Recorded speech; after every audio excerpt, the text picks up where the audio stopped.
ಗುರುಜಿ, ನಾವು ರಾಮೇಶ್ವರ ತೀರ್ಥದ ಯಾತ್ರೆ ಮಾಡ್ತಾ ಇದೀವಿ. ನಿಮ್ಮ ಮಾತನ್ನ ಕೇಳಿದ್ರು ಮುಖೇನಾನೆ ಅಂತ ಅನ್ನಿಸ್ತಾ ಇದೆ. ಈಗ ಹೇಳಿದ್ರಿ ಆತ್ಮಲಿಂಗದ ದರ್ಶನವನ್ನ ಮಾಡ್ಬೇಕಂದ್ರೆ ಪ್ರಾತಃ ಕಾಲದಲ್ಲೇ ಎದ್ಬಿಟ್ಟು ನಾವು ಹೋಗಿರ್ಬೇಕು ಅಂತ. ಮುಂದೆ ಗುರುಜಿ? ಶಂಕರಾಚಾರ್ಯರು ಪೂಜೆ ಮಾಡತಕ್ಕಂಥ ಆತ್ಮಲಿಂಗ ದರ್ಶನ ಮಾಡಾಯಿತು, ಮೂಲಸ್ಥಾನದ ದರ್ಶನವನ್ನು ಮಾಡಾಯಿತು. ಮೂಲಸ್ಥಾನದ ದರ್ಶನವನ್ನು ಸರಿಯಾಗಿ ನೋಡಿ ಗಮನವಿಟ್ಟು ಮಾಡಿ.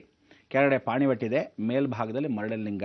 ಆ ಮರಳಲಿಂಗ ಪಾತಾಳದಲ್ಲೇ ಇರೋದ್ರಿಂದ ಭೂಸ್ಪರ್ಶವೇ ಆಗಿದೆ. ಇಲ್ಲಿ ನಮಗೆ ಹೇಗೆ ಶಕೆ ಬರ್ತಾ ಇದೆ ಈ ಒಂದು ಕ್ಷೇತ್ರದಲ್ಲಿ ಅದೇ ರೀತಿ ಭಾಸವಾಗುತ್ತೆ. ದೇವರಿಗೆ ನೀವು ನೋಡ್ಬೋದು, ಪ್ರತಿ 5 ನಿಮಿಷಕ್ಕೆ 10 ನಿಮಿಷಕ್ಕೆ ಅಲ್ಲಿ ಗುಡಿಸ್ತಾ ಇರ್ತಾನೆ ಅರ್ಚಕರು. ಇದು 2 ಕ್ಷೇತ್ರದಲ್ಲಿ ನಡೆಯುತ್ತೆ.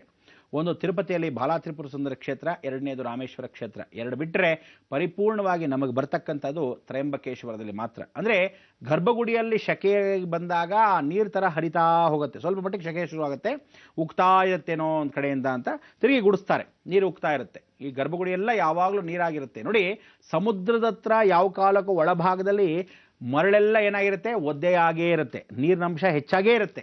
ಆ ಥರ ಗರ್ಭಗುಡಿಯೂ ಇಲ್ಲಿ ಮರಳಾಗೇ ಇರುತ್ತೆ. ಒಳಭಾಗದಲ್ಲಿ ಹೆಚ್ಚಾಗಿ ಜನಗಳು ನಡ್ಕೊಂಬರೋದು ಹೋಗೋದಾಗಲಿ ಪೂರ್ತಿ ಇದು ಮರಳಿನ ಕ್ಷೇತ್ರವೇ ಆಗಿತ್ತು. ಎಷ್ಟೇ ನಾವು ನಡ್ಕೊಂಬಂದ್ರು, ಒಳಭಾಗದಲ್ಲಿ ಶುಚಿರ್ಭೂತ ಮಾಡಿದ್ರು, ಅಲ್ಲಲ್ಲಿ ನೀರು, ಅಲ್ಲಲ್ಲಿ ಮರಳು. ಆದರೆ ಇದು ಮರಳು ಏನೋ ಜನ ಓಡಾಡಿ ಬಂದಿದೆ ಅಂತ ಅನ್ಕೋಬೋದು. ಗರ್ಭಗುಡಿಯಲ್ಲಿ ಯಾರು ಓಡಾಡ್ತಕ್ಕಂಥ ಅವಕಾಶ? ಅಲ್ಲಿ ಶುಚಿರ್ಭೂತವಾಗಿದ್ದರೂ ಸಹ ಮರಳಾಗಿರುತ್ತೆ. ಅಂದರೆ ಸಾಕ್ಷಾತ್ ಪರಮೇಶ್ವರನ ಮರಳಲ್ಲಿ ಅವನು ಲಿಂಗವನ್ನು ಮಾಡಿದಾಗ ರಾಮನು, ಆ ರಾಮೇಶ್ವರನು ಆ ನೀರು ಅಲಿಗಳು ಬಂದು ಹೊಡೆದಾಗ ಈ ಕ್ಷೇತ್ರದ ಮಹಿಮೆ. ಅಂದರೆ ಇಷ್ಟು ದೂರದಲ್ಲಿ ಅವನು ಸಮುದ್ರವನ್ನು ಪರಿಪೂರ್ಣವಾಗಿ ಸಮುದ್ರ ರಾಜನ ಸ್ಮರಣೆ ಮಾಡಿಕೊಂಡಾಗ ಆ ಶಾಪವನ್ನು ಹಾಕಿದ್ದು. ಎಷ್ಟೋ 8 ಕಿಲೋಮೀಟರ್ ದೂರದಲ್ಲಿ ನಿಂತ್ಕೊಂಡ್ಬಿಡು ಅಂತ. ಇವತ್ತಿಗೂ ಅಷ್ಟೇ, ಎಷ್ಟೋ ಕಿಲೋಮೀಟರ್ ದೂರದಲ್ಲಿ ನೀನು ನಿಂತ್ಕೊಂಡ್ಬಿಟ್ಟಿದೆ ಅಂದರೆ ಇವತ್ತು ಆ ಗರ್ಭ ಭಾಸವಾಗುತ್ತೆ. ಅದಕ್ಕೆ ಪ್ರತಿದಿನ ಅವನು ಸ್ಮರಣೆಯನ್ನು ಮಾಡಿಕೊಂಡು ಯಾವತ್ತು ಕ್ಷಮಿಸು ಅಂತ ಕೇಳ್ತಾನೆ ಸಮುದ್ರರಾಜ. ಆವಾಗ ಅವನು ಹೇಳ್ತಾನೆ, ಪ್ರತಿದಿನ ಸಾಯಂಕಾಲದಷ್ಟೊತ್ತಿಗೆ ನೀ ಬಂದು ನಿನ್ನ ಸೇವೆಯನ್ನು ಸಲ್ಲಿಸಿ ಹೋಗ್ಬೋದು ಅಂತ. ನೀವು ಹೋಗ್ತಾ ನೋಡ್ಬೋದು, ಮಧ್ಯಾಹ್ನದ ಮೇಲೆ ನೀರು ಉಕ್ಕಕ್ಕೆ ಶುರುವಾಗುತ್ತೆ ಆ ಲಿಂಗದ ಸುತ್ತಮುತ್ತಲು. ಅಲ್ಲಿ ನೀರು ಉಕ್ತಾ ಹೆಚ್ಚಾಗ್ತಾ ಇರ್ತದೆ. ಅಂದರೆ ತನ್ನ ಸೇವೆಯನ್ನು ಅವನು ಅಲ್ಲಿ ಬಂದು ಮಾಡಿ ಹೋಗ್ತಾನೆ. ಗರ್ಭಗುಡಿಯಿಗೂ ಒಳಭಾಗದಲ್ಲಿರ್ತಕ್ಕಂಥ ಸಮುದ್ರಕ್ಕೂ ಎಷ್ಟು ದೂರ ಅಂದರೆ ಸುಮಾರು 1.5 ಕಿಲೋಮೀಟ್ರು. ಎಷ್ಟೋ 1.5 ಕಿಲೋಮೀಟ್ರು ಗರ್ಭಗುಡಿಗೂ ಹೊರಭಾಗದಲ್ಲಿ ಸಮುದ್ರಕ್ಕೂ ಇಷ್ಟು ದೂರ ಇದ್ದರೂ ಸಹ ಈ ಗರ್ಭಗುಡಿಯಲ್ಲಿ ನೀರು ಉಕ್ಕತ್ತೆ. ಇದು ಖಂಡಿತವಾಗ್ಲೂ 3 ಗಂಟೆ ಮೇಲೆ ಉಗ್ತಾ ಹೋಗುತ್ತೆ. ಹೆಚ್ಚಾಗ್ತಾ ಸಾಯಂಕಾಲ ಅಷ್ಟೊತ್ತಿಗೆ ನೀರಲ್ಲಿ ಸ್ವಲ್ಪ ಮಟ್ಟಿಗೆ ತಿಳಿಯಾಗಿ ಅಬ್ಬಬ್ಬ ಅಂದರೆ 1-2 ಇಂಚು ನೀರು ತುಂಬಿಕೊಂಡಿರುತ್ತೆ. ಅಕ್ಕಿಯಲ್ಲಿ ನೀರು ಇಟ್ಕೊಂಡಲ್ವ ಹಾಗೆ ಸುತ್ತಲೂ ಆ ಗರ್ಭಗುಡಿ ಪೂರ್ತಿ ನೀರಾಗಿರುತ್ತೆ. ಈ ದೃಶ್ಯವನ್ನು ಕೂಡ ಸಂಪೂರ್ಣವಾಗಿ ನೋಡ್ಬೋದು, ಸಂಪೂರ್ಣವಾಗಿ ಅನುಭವಿಸ್ಬೋದು. ಅಂದರೆ ನಿಂತು ತಾಳ್ಮೆ ಇದ್ದು ದೇವಸ್ಥಾನ ದರ್ಶನವನ್ನು, ದೇವಾಲಯ ದರ್ಶನವನ್ನು ಎಷ್ಟು ಚೆನ್ನಾಗಿ ನೋಡಬೇಕು ಅಂದರೆ ಅಷ್ಟು ಚೆನ್ನಾಗಿ ನೋಡಬೇಕು. ನೋಡಿ, ನಾನು ಹೇಳ್ತಾ ಇದ್ದೆ, ಒಂದು ಗುಡಿ, ದೇವಸ್ಥಾನ, ದೇವಾಲಯ ಬೇರೆ ಬೇರೆ. ಇದು ದೊಡ್ಡ ದೇವಾಲಯ, 84 ಎಕರೆಯ ದೊಡ್ಡ ಬೃಹದಾಕಾರದ ಪ್ರಾಕಾರ ದೇವಾಲಯ. 5 ಕಿಲೋಮೀಟರ್ ದೂರದಲ್ಲಿ ನಡ್ಕೊಂಡು ಹೋದ್ರೇ ಗರ್ಭಗುಡಿ ನಮಗೆ ಸಿಗೋದು. ಅಂದರೆ ಪ್ರದಕ್ಷಿಣೆ ಮಾಡಿ ಒಳಭಾಗದಲ್ಲಿ ಗರ್ಭಗುಡಿ 5 ಪ್ರಾಕಾರಗಳು ದಾಟಿ. ಇಲ್ಲಿ 3 ಪ್ರಾಕಾರದವರೆಗೂ ಮಾತ್ರ ವಿಶೇಷವಾಗಿ ಬೇರೆ ಜನಗಳನ್ನು ಬಿಡ್ತಾರೆ. ಆದರೆ 3 ಪ್ರಾಕಾರದ ನಂತರ ಬರೀ ಹಿಂದೂಗಳಿಗೆ ಮಾತ್ರ ಒಳಗೆ ಪ್ರವೇಶ. ಇದು ಕಡ್ಡಾಯವಾಗಿ ಮೊದಲಿಂದ ಬಂದಿರತಕ್ಕಂಥ ವಿಚಾರ. ಅಂದರೆ ಏನು ಅಂದರೆ ಮಡಿ ಆಚರಣೆ ಹೆಚ್ಚು ಅಂತ. ಈಶ್ವರನಿಗೆ ಸಾಧಾರಣವಾಗಿ ಮಡಿ ಹೆಚ್ಚು, ಅದೇ ರೀತಿಯಾಗಿ ಪರಿಪೂರ್ಣವಾಗಿ ಲಕ್ಷ್ಮಿಗೆ ಹೆಚ್ಚು, ಅದಾದ ಮೇಲೆ ಕಾಂಚನ ಸ್ವರೂಪವಾಗಿರ್ತಕ್ಕಂಥ ನಿಧಿಗೆ ಹೆಚ್ಚು ಅಂತ. ರಾಮಚಂದ್ರನು ಬಂದಿರತಕ್ಕಂಥ ಪುಷ್ಪಕ ವಿಮಾನ ಒಳಭಾಗದಲ್ಲೇ ಇವತ್ತಿಗೂ ಇದೆ ಅನ್ನೋದಕ್ಕೆ ಜೀವಂತ ಸಾಕ್ಷಿ ನಮಗೆ ಗೊತ್ತಿಲ್ಲ. ಆ ಜೀವಂತ ಸಾಕ್ಷಿ ಇರೋದರಿಂದ ಇವತ್ತಿಗೂ ಆ 3ನೇ ಪ್ರಾಕಾರದಿಂದ ಒಳಭಾಗದಲ್ಲಿ ಯಾರನ್ನೂ ಬೇಡ. ಅಂದರೆ ಅಷ್ಟು ದೊಡ್ಡ ಪುಷ್ಪಕ ವಿಮಾನ ಅಂತಲೇ ನೀವು ಕಲ್ಪನೆಕ ಜಗತ್ತಲ್ಲಿ ಕಲ್ಪನೆ ಮಾಡ್ಕೋಬೇಕು. ಅದನ್ನು ಹೇಗೆ ನೋಡಬೇಕು ಅಂದರೆ ಪಶ್ಚಿಮ ದ್ವಾರ ಅಂತಿದೆ. ಆ ಪಶ್ಚಿಮ ದ್ವಾರದಲ್ಲಿ ರಾಜಗೋಪುರಗಳು, ಇಲ್ಲಿ ಸುಮಾರು 8 ಗೋಪುರಗಳಿದೆ. ಒಂದು ದಿಕ್ಕಿಗೆ ವಿಶೇಷವಾಗಿರ್ತಕ್ಕಂಥ ಗೋಪುರ 2 ಗೋಪುರ ಬರುತ್ತೆ, ದೊಡ್ಡದು ಚಿಕ್ಕದು. ಇದರಲ್ಲಿ 2 ಕಡೆ ದಕ್ಷಿಣದ್ದು ಮತ್ತು ಪಶ್ಚಿಮದ್ದು ಕಟ್ಟಿರಲಿಲ್ಲ. ಅದನ್ನು ಕಾಂಚಿಕಾಮಕೋಟೆ ಪೀಠದಿಂದ ಪುನರ್ಜೀರ್ಣೋದ್ಧಾರ ಅಂತ ಪುನರ್ ನಿರ್ಮಾಣವನ್ನು ಮಾಡಿದ್ರು. ಆ ಪಂಚಮೈ ಅಂದರೆ ಪಶ್ಚಿಮದಿಂದ ಆ ದರ್ಶನವನ್ನು ಯಾರು ಮಾಡ್ತಾರೋ ನೀವು ಆ ಭಾಸವನ್ನು ಮಾಡಬಹುದು. ಏನು ಭಾಸ?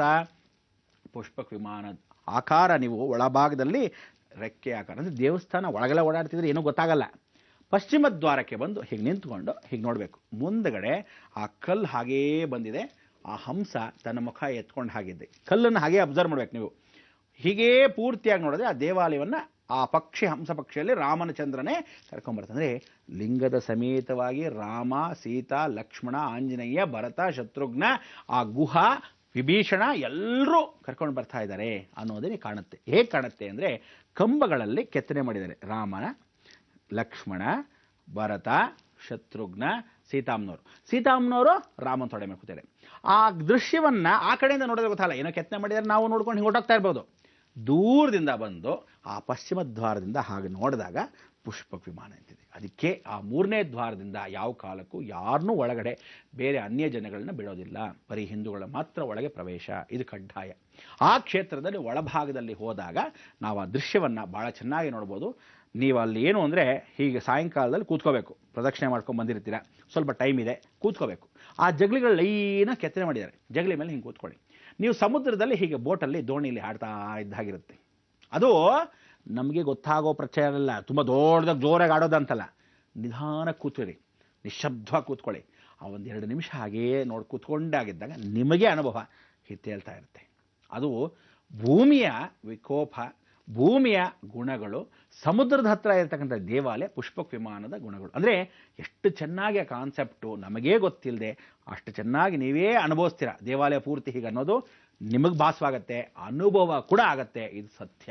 ಈ ಸತ್ಯ ಇವತ್ತಿಗೂ ಕಲಿಯುಗದಲ್ಲಿ ನಡೀತಾ ಇದೆ. ಅಂದರೆ ಜೀವಂತವಾಗಿ ಭಗವಂತ ಇದ್ದಾನೆ, ಸಾಕ್ಷಿ ರೂಪವಾಗಿ ಇದ್ದಾನೆ. ಇದೆಲ್ಲ ಅನುಭವಿಸ್ಬೇಕು. ನಾವೆಲ್ಲ ಅನುಭವಿಸಿದ್ದೀವಿ, ಸಂತೋಷವಾಗಿ ನೋಡ್ತಾ ಇದ್ದೀವಿ. ಇವತ್ತಿಗೂ ಆ ಜೀವಂತವಾಗಿ ನಡೀತಾ ಇದೆ ಸತ್ಯ ಘಟನೆಗಳನ್ನ ಯಾರೂ ಅನುಭವಿಸ್ತಾ ಇಲ್ಲ. ಸುಮ್ಮನೆ ನಾವು ಹೋಗ್ತೀವಿ, ಒಂದು ಕ್ಷೇತ್ರ ನಮಸ್ಕಾರ ಮಾಡ್ತೀವಿ, ಬರ್ತೀವಿ ಅಂತ ಬಂದುಬಿಟ್ರೆ ಪ್ರಯೋಜನವೇನೂ ಇಲ್ಲ. ಇಲ್ಲಿ ಆನೆಗಳು ಎಷ್ಟು ಅಂತ ಹೇಳಿದೆ, ಲಕ್ಷಣವಾಗಿರ್ತಕ್ಕಂಥ ಎಲ್ಲ ಆನೆಗಳು 54, ಅಂದರೆ ಅರ್ಧ ಉಪನಿಷತ್ ಅಂತ ಕರಿತೀವಿ. ಈ 54 ಆನೆಗಳು ಅಂದರೆ ಸುಮಾರು 100 ಆನೆಗಳಿದೆ. ಆದರೆ ಪಟ್ಟದ ಆನೆಗಳು ಅಂತ ಕೂಡಿಸ್ತವೆ. ಪ್ರತಿ ಒಂದು ಕ್ಷಣಕ್ಕೂ ಬಂದು ಪೂಜೆ ಪುನಸ್ಕಾರಗಳನ್ನ, ಗಜಪೂಜೆಗಳು ಹೆಚ್ಚು. ಇಲ್ಲಿ ದೊಡ್ಡ ದೊಡ್ಡ ಜಾಗಗಳು, ಆ ಪ್ರಾಕಾರದಲ್ಲಿ ಬರ್ತೀವಿ ಇಂದಲ್ಲ, ವರ್ಲ್ಡ್ಸ್ ಬಿಗ್ಗೆಸ್ಟ್ ಕಾರಿಡಾರ್ ಅಂತ, ಆ ಪ್ರಾಕಾರದಲ್ಲಿ ಆನೆಗಳು ನಿಂತ್ಕೊಳ್ಳೋಕ್ಕೆ ಒಂದು ಸ್ಥಳ ಇದೆ. ಆ ಆನೆಗಳು ನಿಂತ್ಕೊಳ್ಳೋ ಸ್ಥಳವನ್ನು ನೀವು ನೋಡಬೇಕು. ಎಷ್ಟು ಚೆನ್ನಾಗಿ ಮಾಡಿದ್ದಾರೆ ಅಂದರೆ ನಮಗೆ ನಿಜವಾಗ್ಲೂ ಗೊತ್ತಿಲ್ಲದೆ ಒಂದೊಂದು ಕಂಬದ ಮಧ್ಯದಲ್ಲಿ ಏನಪ್ಪ ಇಷ್ಟಿಷ್ಟು ಜಾಗ ಸುಮ್ಮನೆ ಯಾಕೆ ಬಿಟ್ಟಿದ್ದಾರೆ ಅಂದರೆ ಆ ಕಾಲದಲ್ಲಿ ಆನೆಗಳನ್ನ ಕಟ್ಟಕ್ಕೆ ವಿಶೇಷ. ಗುಹ ಏನು ಮಾಡಿದಂತೆ, ಕಾಡಿಂದ ಬಂದವನಲ್ವ, ರಾಮನಿಗೋಸ್ಕರ ಇರೋ ಬರೋ ಆನೆಗಳೆಲ್ಲ ಓಡ್ಬಂದ್ಬಿಟ್ಟಿದೆಯಂತೆ. ಆ ರಾಮ ರಾಮ ಅಂತಂದರೆ ಪ್ರಾಣಿ ಪಕ್ಷಿಗಳು ಕೂಡ ಈ ಸೀತಾರಾಮ ಕಲ್ಯಾಣವನ್ನು, ಆ ಸೀತಾರಾಮ ಪಟ್ಟಾಭಿಷೇಕವನ್ನು ಇವಳು ಇಳಿದು ಸೀತಾಮ್ಮನನ್ನು ಮತ್ತೆ ವಾಪಸ್ ಕರ್ಕೊಂಬಂದ್ರ ಅನ್ನೋದು ಆ ನಿಜವಾದ ಅರ್ಥವನ್ನು ಅಷ್ಟೂ ಆನೆಗಳು ಬಂದು ನೋಡತಕ್ಕಂಥ ದೃಶ್ಯವನ್ನು ಇವತ್ತಿಗೂ ಆ ಕೆತ್ತನೆ, ಆ ಕಾಲ್ಪನಿಕ ಜಗದಲ್ಲಿ ಈ ಕಂಬದಲ್ಲಿ ಅರ್ಧರ್ಧ ಆನೆಗಳನ್ನ ಕೆತ್ತಿದ್ದಾರೆ. ಎಷ್ಟು ಆನೆಗಳು ಬಂದಿದೆ, ಗುಹಾ ಬಂದಿದ್ದಾನೆ, ಎಷ್ಟು ಚೆನ್ನಾಗಿದೆ ಅನ್ನೋದು. ಅಲ್ಲಿ ಆ ಕಾಲ್ಪನಿಕವಾಗಿ ಒಂದೊಂದು ಕಂಬಗಳು, ಇದು ಜಾಸ್ತಿ ಏನಿಲ್ಲ, 35 ಅಡಿ 35 ಎತ್ತರಗಳೇ ಒಂದೊಂದೇ ಕಲ್ಲು, ಒಂದೇ ಒಂದು ಕಲ್ಲು ಶಿಲಾಮೂರ್ತಿಗಳೇ ಅಷ್ಟು ದೊಡ್ಡದು. ಇಲ್ಲಿ ಸುಮಾರು ಕೆತ್ತನೆ ಮಾಡಿದವರು 16,000 ಜನ ಕೆತ್ತನೆ ಮಾಡಿದವರಂತೆ. ಅದಕ್ಕೆ ಇವತ್ತಿಗೂ ಆರ್ಕಿಯಾಲಜಿ ಡಿಪಾರ್ಟ್ಮೆಂಟ್ಲಿ ಬರೆದಿದ್ದಾರೆ, 16,000 ಜನ ಈ ಜೀರ್ಣೋದ್ಧಾರವನ್ನು ಪರಿಪೂರ್ಣವಾಗಿ ದೇವಾಲಯ ಶಾಸ್ತ್ರ ಪ್ರಕಾರವಾಗಿ ಅಷ್ಟೂ ದೇವಾಲಯಗಳನ್ನು ಆ ಕಾಲದಲ್ಲಿ ಕಟ್ಟಿದ್ದು ಅಂತ. ಯಾವ ಮಹಾರಾಜರು ಕಟ್ಟರು, ಎಷ್ಟು ಮಹನೀಯರು ಕಟ್ಟಿದ್ರು ದೇವರೇ ಬಲ್ಲ. ಆದರೆ ಇಷ್ಟೊಂದು ಮಹಾಕ್ಷೇತ್ರ ಇವತ್ತಿಗೂ ನಾವು ಎಷ್ಟೊಂದು ಎಲ್ಲವೂ ನಶಿಸಿ ಹೋದ್ರೂ ಕಲ್ಲುಗಳ ಶಾಶ್ವತವಾಗಿರುತ್ತೆ. ಇಂಥ ಒಂದು ಕ್ಷೇತ್ರ ಮಹಿಮೆ ನಾವು ನೋಡಿದ್ದು ಪರಿಪೂರ್ಣವಾಗಿ ಧನ್ಯರಾಗಿರ್ತಕ್ಕಂಥದ್ದು. ಅದಕ್ಕೆ ಗಂಗಾತರಂಗ ರಮಣೀಯ ಜಟಾತರಾಧೌ, ಆ ಜಟಾಶಂಕರನಾಗಿರ್ತಕ್ಕಂಥ ಗಂಗಾಧರನ ದರ್ಶನವನ್ನು ಮಾಡೋಕ್ಕೆ ಎಷ್ಟು ದೇವರುಗಳ ಪೂಜೆ ಮಾಡ್ತಾರೆ. ಸರ್ವಂ ಜಗತ್ ಶಿವಮಯಂ. ಇಂಥ ಒಂದು ಶಿವಮಯನಲ್ಲಿ ಸಂಕೀರ್ತನವನ್ನು ಹಾಡ್ತಾ ಇರಬೇಕು. ಭಾಳ ಸಂತೋಷ. ಪ್ರಾಕಾರ ವಿಚಾರಗಳೆಲ್ಲ ತೋರಿಸ್ಕೊಂಬಂದೆ. ಮೇಲ್ಗಡೆ ಇರ್ತಕ್ಕಂಥ ಚಾವಣಿ ವಿಚಾರಗಳನ್ನು ಹೇಳಬೇಕು. ಅದಾದ ಮೇಲೆ ಹೊರಗಡೆ ಹೋಗೋಣ. ಹೊರಗಡೆ ಹೋದರೆ ಇನ್ನೊಂದು ವಿಸ್ಮಯವಾಗಿರ್ತಕ್ಕಂಥ ಘಟನೆಗಳಿದೆ. ಎಷ್ಟೋ ವಿಚಾರಪೂರ್ವಕವಾಗಿರ್ತಕ್ಕಂಥ ಆಂಜನೇಯ, ಅಂಗದ ಏನೇನೋ ಮಾಡಿದ್ದಾರೆ. ಕಪಿಶ್ರೇಷ್ಠಗಳು ಏನೇನೋ ಮಾಡಿವೆ. ಅದೆಲ್ಲ ಏನು, ಜಾಂಬು ಅಂತ ಒಂದು ಕಡೆ ಕೂತ್ಕೊಂಡ್ಬಿಟ್ಟಿದ್ದ. ಅದು ಕೂತ್ಕೊಂಡಾಗ ಅವನು ರಾಮಚಂದ್ರನ ಹತ್ರ ಮಾತಾಡ್ತಿದ್ದಾಗ ಏನೋ ಒಂದು ಗುಟ್ಟನ್ನು ಹೇಳಿದ.